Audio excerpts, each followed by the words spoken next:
Hey, what's going on everybody? Welcome back to another video. So today I've got some footage that I've recently found and stumbled upon that we're going to take a look at, and this was an incredible catch. And it's not 100% confirmed, but I'll let you guys be the judge of it.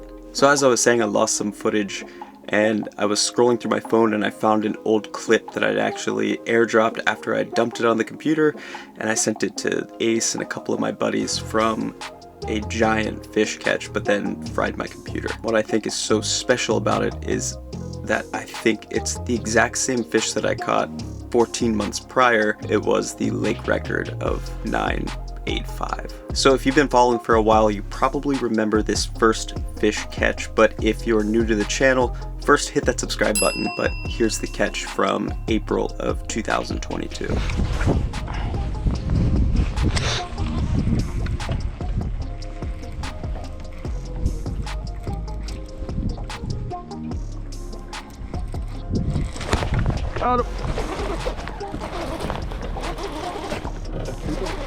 Yeah, oh yeah. I don't know how big he is. Oh my god! Dude, that's a 9. Oh my god. Oh my god, dude. Dude, that, oh my god, let's go. Is that 10? That might be 10. Man. Ace. Yeah, dude, that's a lake record. 9.85. 985? Cool. So yeah, it was pretty crazy. I was like hyperventilating and shaking, and biggest fish of my life and lake record, and it was all during a tournament, which was even better. And we already had like a 4 and a 6.5 pounder, so we knew that we were working on something pretty big. Caught that fish on a fire crawl chatterbait and a black and blue, I can't remember the name of it, but it's a Ketchco trailer, and it looks pretty similar to this. It's a little bit taller. An absolute crazy looking combination, but if you could see the water, it was chocolate milk. And Ace had caught a couple practicing earlier that week, so I tied one on. I caught a 6.5, and I was basically like, I'm not putting this down the rest of the day, and it paid off. But the fish ended up weighing 985, which comes out to about 9 pounds, 14 ounces, and the previous record was 911. Definitely, again, one of the most memorable catches of my life. So I caught that fish on April 10th of 2022, and this is where things get interesting. So we're gonna fast forward 14 months. June 30th was the date of the tournament that I believe that I caught it again, and I'll show you exactly where I caught it, and I'll show you the distance that it traveled. But I remember it being a tough day. I think we had 2 or 3 fish in the live well, and it was like 11 or 12 maybe. And I remember looking back at Ace and just saying like, all right, I'm gonna tie something stupid on. The water actually looked right for a bubblegum Senko, and granted it's getting into summer and that's not normally something I'd throw, but we were focusing on trees at this point, just big laydowns and brush piles. We get on top of this tree. I tied on a weightless bubblegum Senko, and then I stuck a nail weight in the tail so it'd sink down a little bit quicker, and I'm just pulling this Senko through the branches, like, you know, make a short little pitch and just feathering it through. And that's exactly when it bit. Yeah, something great. Like it was slack, and I just kind of like felt it tick it and then pull.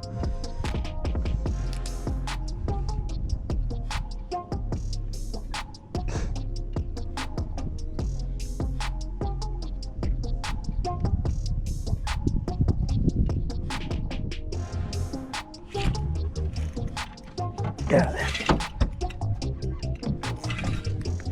Oh my god. Yo! Again? Again. That's the same fish, dude. It's gotta be. Here, y'all let you take it. I can't believe I got that out.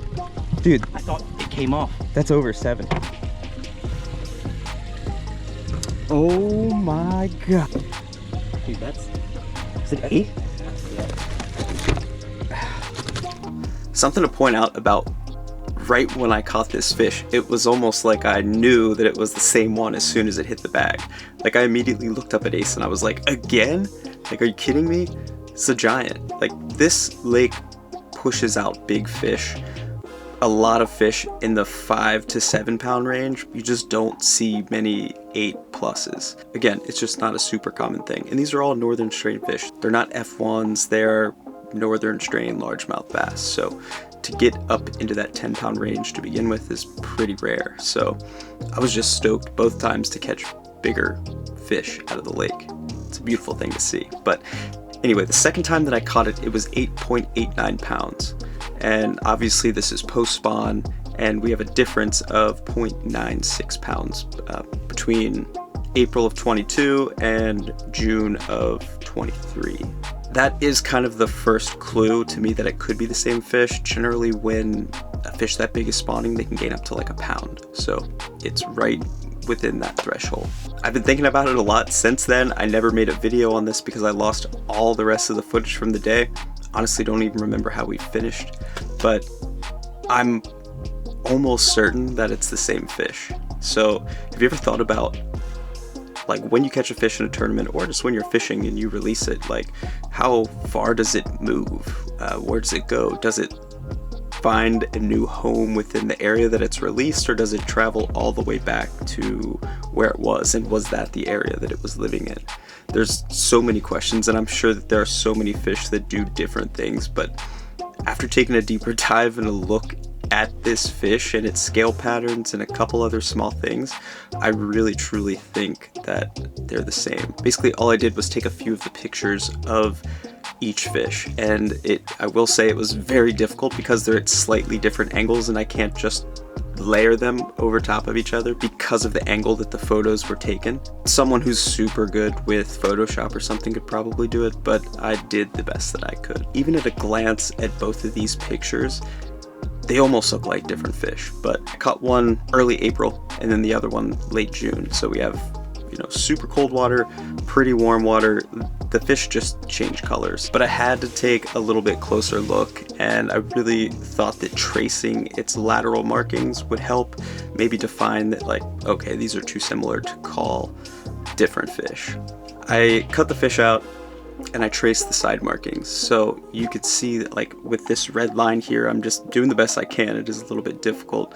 They're not super defined lateral markings, but I traced the best I could for the first 5 or 6 of them there, and did that for both, and I think that those are pretty similar. There's also this little dot after the 6th bigger mark going down the side, and I think that that's a pretty dead giveaway. Also, if you just take a look at the eyes, like, the eyes look exactly the same.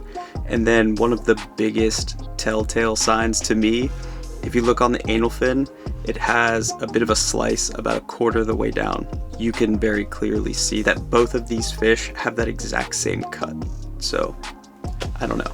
I want you guys to let me know down in the description below right now if you think that these are the same fish, or if you have a suggestion for me, a better or easier way to do this, or if I'm just crazy and they're two different big fish. Very plausible. Before we get into taking a look at where I caught it, where I released it, and where I caught it again, we'll go over the distance and everything. Let's talk about the boat of the week, which is sponsored by Angler's Choice. This week is a very, very, very special boat of the week. Why? Because I'm selling my boat. So I've got a 2010 Ranger Z521, and I absolutely love this thing. It's a dual console. It's powered by a Mercury 250 horsepower Optimax Pro XS. You've got the Garmin Force trolling motor up front. You've got 2 Garmin 126 SVs, one at the console, one up at the bow with live scope. They're also networked, and they're networked with the trolling motor as well, so you've got, like, the full boat system. For a 2010, this boat is immaculate. I've done my best to keep it as clean as possible. Over the last year and a half or so of owning and running this boat, I really haven't had to do much of anything. I had to change one of the aerators for the live well because that was who knows how old, and I also had to change the pull cable on the Garmin Force, which was by far the easiest of any trolling motor. Besides those 2 things, this thing has been running flawlessly. The motor's super strong, 100% stand behind this boat. It's been an absolute blessing having this thing and being able to fish off of it, but it's time to upgrade. So if you have any interest at all in this Ranger Z521, please reach out to me directly at strikelbrothersfishing@gmail.com, or you can leave a comment down below you have a different way you want to reach out to me. One more quick note for you guys, Angler's Choice's last open house event. It's going to be this weekend, February 2nd and 3rd at their Spindale location. I'm going to be on my way to Florida, so I'm actually going to go down there. I'll be there Saturday morning early. I'll be there all day long, and I'll have the Ranger in tow. If you want to check this boat out, you just want to come say hey, you want to pick up some baits, or check out any of the other 300 boats that they have in stock, please come to Spindale this weekend for Angler's Choice's last open house event. But let's get back into the video. Alright, so here's the cool part for me. We're calling it the same fish. I know its travel plan from when I caught it, when I released it, and when I caught it again. So April 2022, I caught it at this location right here. It's a big laydown out into the channel. Yep, RIP that spot, but I don't care. I think this is cool. I also think fish cycle through it so much that, yeah. We ran the rest of the day and, you know, finished up at Fountainhead on the Occoquan and released this 985 here on April 10th, 2022. The crazy part is the second time that I caught this fish was in the exact same spot, the exact same tree. So that's a 4-mile difference from the ramp to that tree. There's also so much good water between the launch and where I caught the fish the first time that I'm almost surprised to say that it would even make that swim all the way back. There's 100 different versions of that exact same spot on the way down. Like, why wouldn't it have pulled up into one of those other trees or laydowns or brush piles and just said, okay, this is my home now? And there's also plenty of bait. But I guess that brings in the question of like a fish's biology and what's written into its genetic code, right? Like, salmon know to run back up the river that they were spawned in, and that can be probably hundreds of miles at some points. So like, what is stopping a largemouth bass from swimming back to its home? It's kind of crazy to me. Let me know what your thoughts are down in the comments section below. I've always wanted to be able to like tag fish and track them. I think this is the closest that I've ever been to having that opportunity and actually being able to say, okay, this is the same fish. I caught it here, released it, and caught it coincidentally here again. But let me know what your guys' thoughts are. That's where I'm going to wrap this one up. I really hope you enjoyed this video. Please come to Spindale this weekend for Angler's Choice's last open house event. Hit that subscribe button for me. We'll see you on the next one.